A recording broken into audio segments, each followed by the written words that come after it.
Hello अस्सलाम वालेकुम दोस्तों। तो यार क्या हाल है। आज की इस वीडियो में हम outright buying and selling of T bills के रिगार्डिंग डिस्कशन करेंगे। ये बेसिकली मनी मार्केट ये टॉपिक जो है बेसिकली मनी मार्केट से लिया गया है।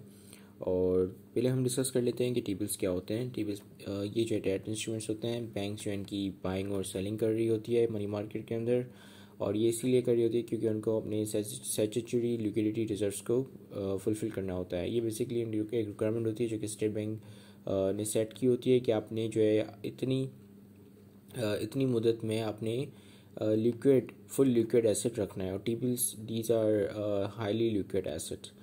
सो उनको जो है एक मुद्दत एक अमाउंट तक जो है उनको टी बिल्स रखने होते हैं अपने पास। और जब जब भी इनकी चेकिंग होती है तो ठीक है।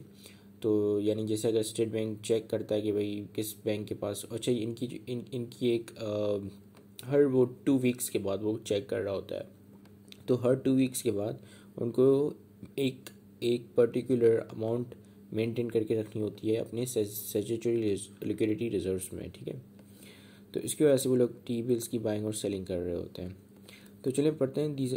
दे are issued for 3 kind of period. अब ये जो टी बिल्स होते हैं इनकी 3 तरह के पीरियड्स होते हैं। अच्छा, ये पीरियड्स यानी कि कब कितने अरसे के बाद उसकी मैच्योरिटी आने वाली है।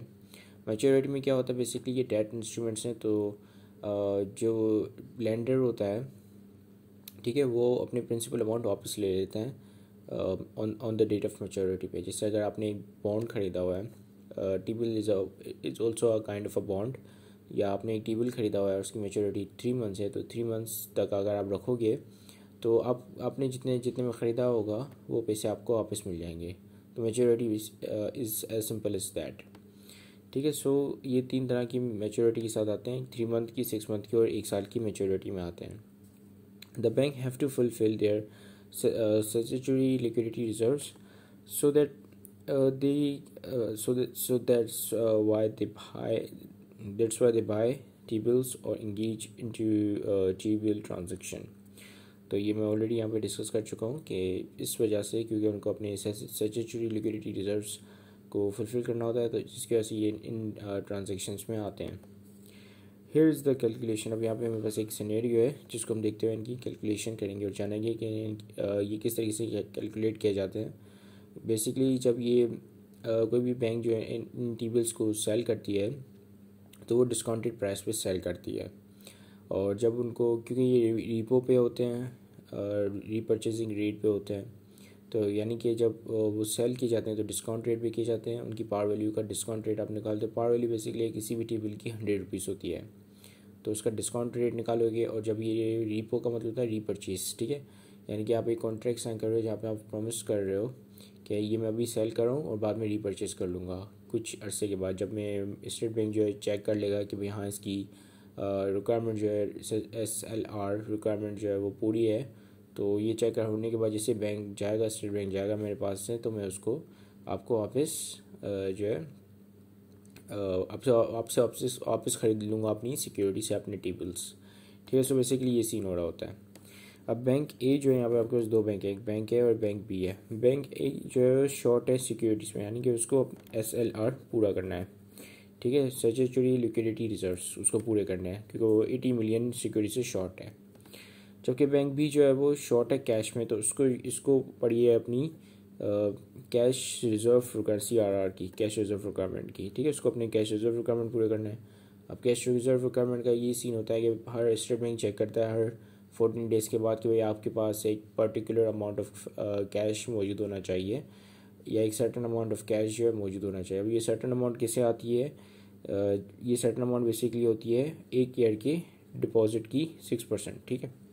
यानी कि 1 साल में जितना भी डिपॉजिट है बैंक के अंदर उसका 6% निकालो तो उतना आपके पास CRR यानी कि कैश रिजर्व होना चाहिए।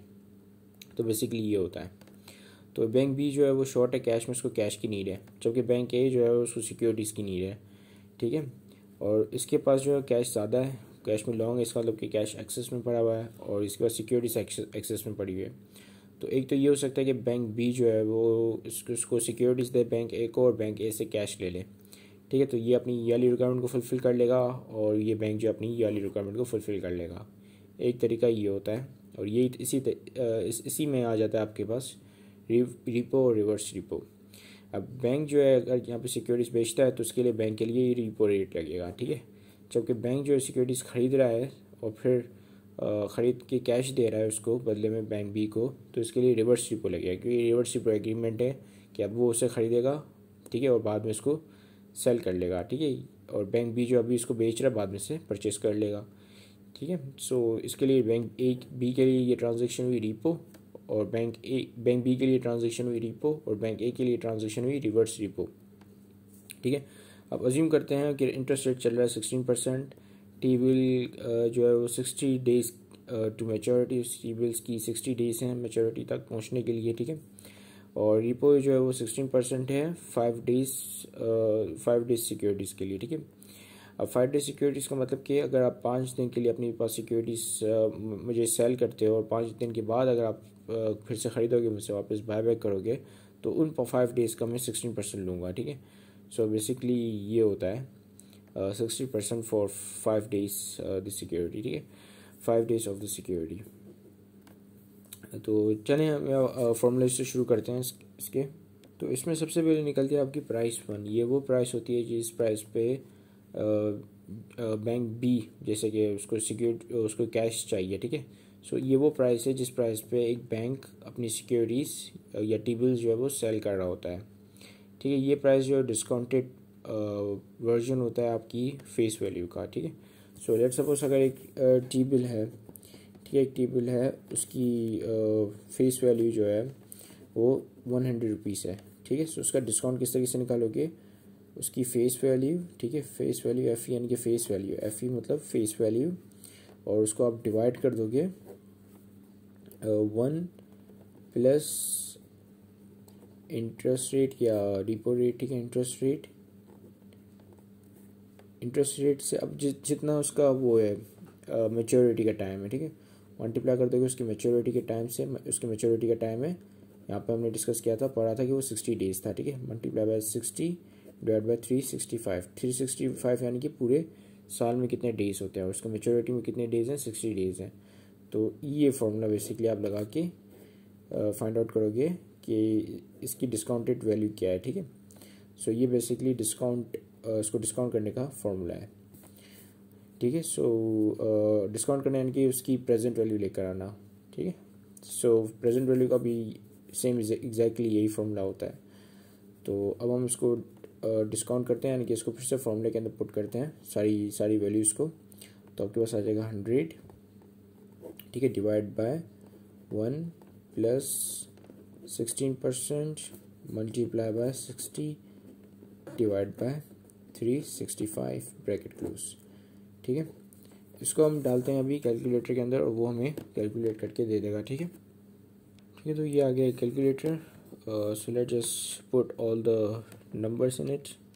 100 इसको हम डिवाइड करेंगे, ब्रैकेट ओपन, 1 प्लस 16%, ठीक है, 16% आया, मल्टीप्लाई बाय 60, क्योंकि ये क्या है 60, what is the 60 it's maturity, ठीक है, यानी कि 60 डेज़ के बाद उसकी मैच्योरिटी आनी है, डिवाइडेड बाय 365, ठीक है, और फिर ब्रैकेट क्लोज, ठीक है। इसको हम इक्वल टू को दबाते हैं तो ये आपके पास आ गया 97.43। सो ये आ गई प्राइस 1 इसकी, ठीक है। प्राइस 1 इसकी क्या है, यहाँ पे हम लिखते हैं प्राइस 1 है इसकी 97.43 रुपीज़, ठीक है।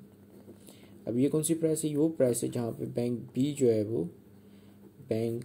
जो है वो इस प्राइस पे सेल करेगा बैंक ए को, ठीक है। तो अब हम फाइंड आउट करेंगे प्राइस 2। इससे पहले हमने फाइंड किया कि प्राइस 1 ये वो प्राइस थी जिस पे बैंक बी जो है बैंक ए को लैंड करता है, ठीक है, और सेल करता है, ठीक है। बैंक बी ने जो बैंक ए को सेल की सिक्योरिटीज 97.43 पे, ठीक है, 97.43 पर सिक्योरिटी, यानी कि एक सिक्योरिटी जो है 97.43 रुपीज़ की बैंक बी ने बैंक ए को सेल की, ठीक है। और बैंक बी के पास क्या है 97.43 रुपीज़ है सिक्योरिटीज़ के बदले।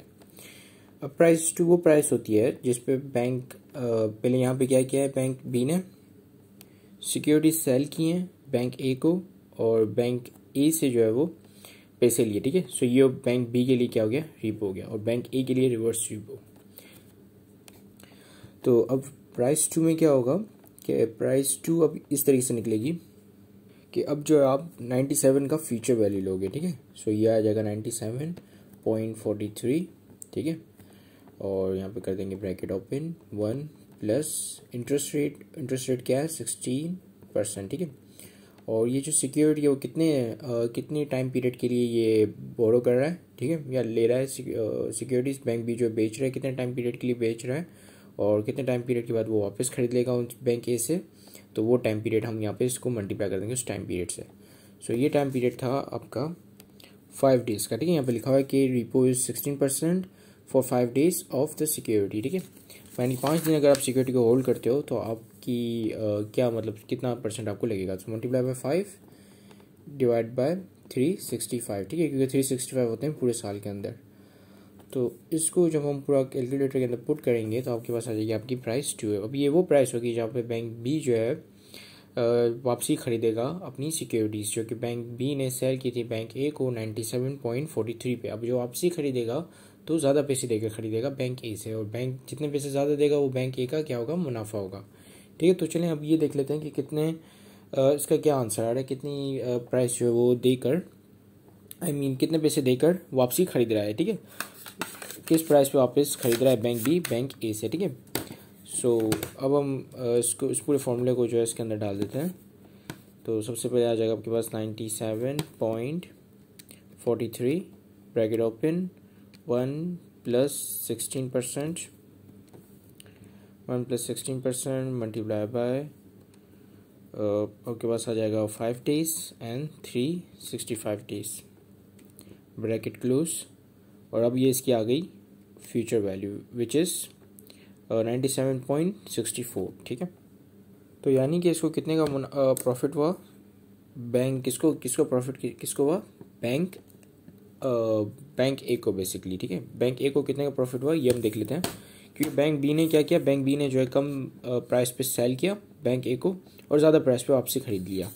तो बैंक ए को कितना प्रॉफिट हुआ ये हम देखेंगे। अब इसने जो ख़रीदा वो 97.64 पे ख़रीदा, ठीक है, जबकि बेचा था तो 97.43 पे बेचा था, ठीक है। सो उसको हम माइनस कर देंगे यहाँ पे 97.43, ठीक है। सो आपके पास यहाँ पे प्रॉफिट हो जाएगा बैंक ए का, ठीक है, बैंक ए का प्रॉफिट होगा ये बैंक ए प्रॉफिट कितना होगा। इसको हम देखते हैं 97.64 माइनस 97.43, तो ये जो है आपको 0.21 पैसे का या 21 पैसे का प्रॉफिट हुआ बैंक ए को, ठीक है, पर सिक्योरिटी पे, एक सिक्योरिटी पे 0.21 रुपीज़ का प्रॉफिट हुआ, ठीक है, यानी कि 21 पैसे का। तो अब हम यहाँ पे परसेंटेज में फाइंड आउट कर लेते हैं कि कितनी परसेंट जो है बैंक ए को प्रॉफिट हुआ, ठीक है। तो इसको फाइंड आउट करने के लिए आपको चाहिए होगी आपकी प्रॉफिट, ठीक है, विच इज़ 0.81 डिवाइड बाय कितने पैसे अपने इनिशियली इन्वेस्ट किए थे, ठीक है। सो आपने ये यानी कि बैंक ए के हम बात करें तो बैंक ए ने 97.43 देकर खरीदी थी सिक्योरिटीज़, ठीक है। उसको मल्टीप्लाई कर देंगे कितने दिनों तक के लिए खरीदी, रिपो डेज के आते हैं, तो रिपो डेज थे 5 और कितने साल में कितने डेज होते हैं 365। तो इसको जब आप करोगे तो आपके पास परसेंटेज में आ जाएगा आपका प्रॉफिट, ठीक है। तो चलिए हम इसको करते हैं 0.21 divide by 97.43 multiply by 5 divide by 365। तो ये आपके पास कुछ 9.2% आ रहा है, ठीक है, क्योंकि ये बहुत ही बड़ी वैल्यू है तो हम इसको कंसिडर नहीं करेंगे, जो एक्सपोनेंट्स में आ रही है। तो अब जो है कितना परसेंट यहाँ पे प्रॉफिट दिखा रहा है ये, बल्कि मेरे से एक मिस्टेक हो गई है। बेसिकली 3 नंबर ऑफ पीरियड जो है वो नीचे आएगा, रिपो डेज जो है वो यहाँ नीचे आएंगे, ठीक है, रिपो डेज यहाँ पे आएंगे, तो 5 यहाँ आएगा और 365 यहाँ पे आएगा, ठीक है। सो अब हम इसको करते हैं, यहाँ पे आपके पास आ जाएगा 365 और यहाँ पे आपके पास आ जाएगा 5। तो ये आ गया आपके पास 0.15, ठीक है। ये क्या है, ये बेसिकली डेसिमल में, इसको हम परसेंटेज में कन्वर्ट कर लेते हैं, मल्टीप्लाई कर देते हैं 100 से, तो ये आ गया 15.7, यानी 15.7% का प्रॉफिट हुआ आपकी बैंक ए को, ठीक है। तो गाइस ये होती है आपकी transaction involving repo, lending and selling involving, sorry lending and borrowing involving repo, ठीक है। बल्कि हम उसको बोलेंगे lending and borrowing involving a T bills, ठीक है, या repo involving T bills. So this is it. Thank you much for watching this video. Have a great day and Allah Hafiz.